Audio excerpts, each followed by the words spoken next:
जय श्री कृष्ण। दोस्तों, जीवन में जिस तरह से नॉलेज और एटीट्यूड होना जरूरी है, उस तरह से स्किल का होना भी बहुत जरूरी है।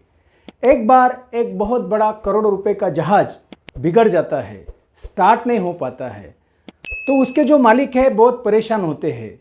काफ़ी सारे इंजीनियर्स को बुलाया जाता है, काफ़ी सारे टेक्नीशियंस को बुलाया जाता है, काफ़ी सारे मैकेनिकल्स को बुलाया जाता है, लेकिन वो समस्या का हल कोई ढूंढ नहीं पाता है।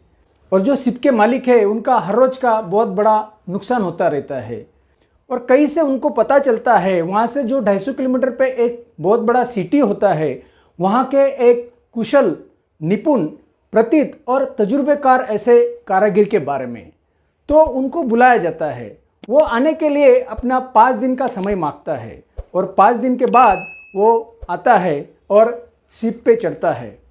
वो शिप पे चढ़ने के बाद 3.5 से 4 घंटे तक खाली शिप पे टहलता रहता है और बाद में वो फॉल्ट ढूंढ निकालता है। शिप पे सभी जगह पे सेंसर्स लगे होते हैं और कहीं पे एक जगह पे एक बोल्ट बाहर निकला होता है और वो सेंसर उसको पकड़ लेता है और out of the body part indicate करके इग्निशन में ट्रबल खड़ा करता है और वो शिप स्टार्ट नहीं होता है। वो कारागिर वो बोल्ट को अपनी जगह पे हाथोड़े से ठोक देता है, नट को टाइट कर देता है और बाद में जो बचा हुआ पार्ट है उसको ब्लेड और मशीन से काट देता है। बाद में वो शिप स्टार्ट हो जाता है और वहाँ से वो चला जाता है। 2 दिन के बाद वो अपना बिल भेजता है। वो बिल देख के जो शिप के मालिक है बहुत आग बबूला होते हैं, बहुत परेशान होते हैं, बहुत पसीना पसीना होते हैं, क्योंकि वो बिल होता है 8 लाख का। 8 लाख रुपए का बिल देख के वो बहुत टेंशन में आ जाते हैं। फिर वो बिल का ब्रेकअप मंगाते हैं। 2 दिन के बाद वो बिल का ब्रेकअप आता है। उसमें 7,99,950 रुपीज़ खाली वो फॉल्ट ढूंढने का लिखा होता है और 50 रुपीज़ वो बोल्ट को हाथोड़े से ठोकने का, उसको नट से टाइट करने का और बचा हुआ पार्ट मशीन से काटने का लिखा होता है। तो दोस्तों, उससे ये प्रतीत होता है कि दुनिया में गधा मजूरी का कोई वैल्यूएशन नहीं है, वैल्यूएशन है स्किल्ड वर्क का। तो दोस्तों, अमेरिका के बहुत बड़े बिजनेसमैन, बहुत बड़े इंडस्ट्रियलिस्ट एंड्रयू कार्नेगी, जिनकी स्टील की बहुत बड़ी इंडस्ट्रीज थी, आप गूगल पे सर्च कर सकते हो।